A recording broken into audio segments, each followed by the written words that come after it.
Good day guys! Ang video natin for today is lilinisin natin tong nag-yellowish na headlight ng Toyota Altis 2006 model.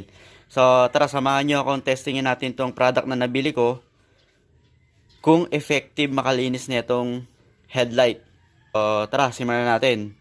Pero bago ang lahat, kung bago ka lang sa channel na to, please huwag kalimutan mag-like and subscribe. Click mo na rin ang notification bell para ma-notify ka sa mga upcoming videos natin regarding sa motor at sasakyan, mga reviews, DIY tutorial. So tara, simulan natin. Una, kukuha lang kayo ng basahan or any tela or lumang damit na pwede nyong gamitin para dito. So tara, tingnan natin. Halugin nyo muna para mahalo. Then i-apply nyo dito sa lens.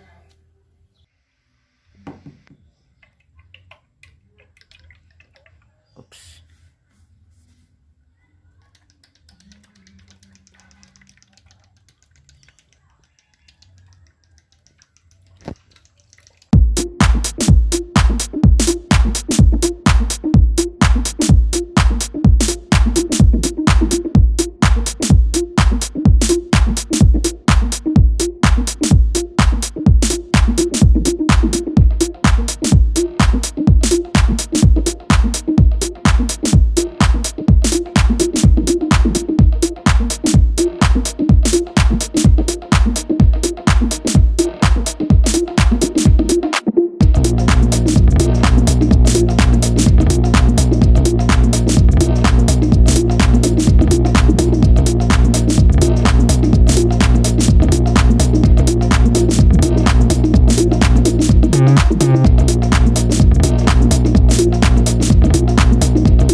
Yun.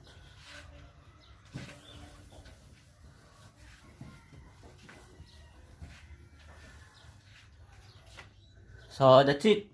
Quick tutorial kung paano linisin to.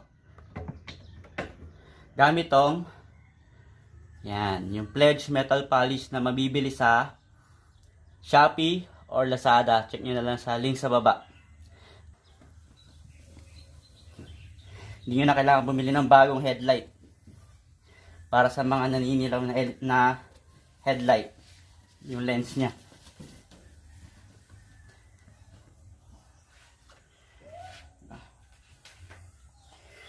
So kung may natutunan ka sa channel na to, please huwag kalimutan mag-like and subscribe. Click mo na rin ang notification bell para ma-notify ka sa mga upcoming videos natin.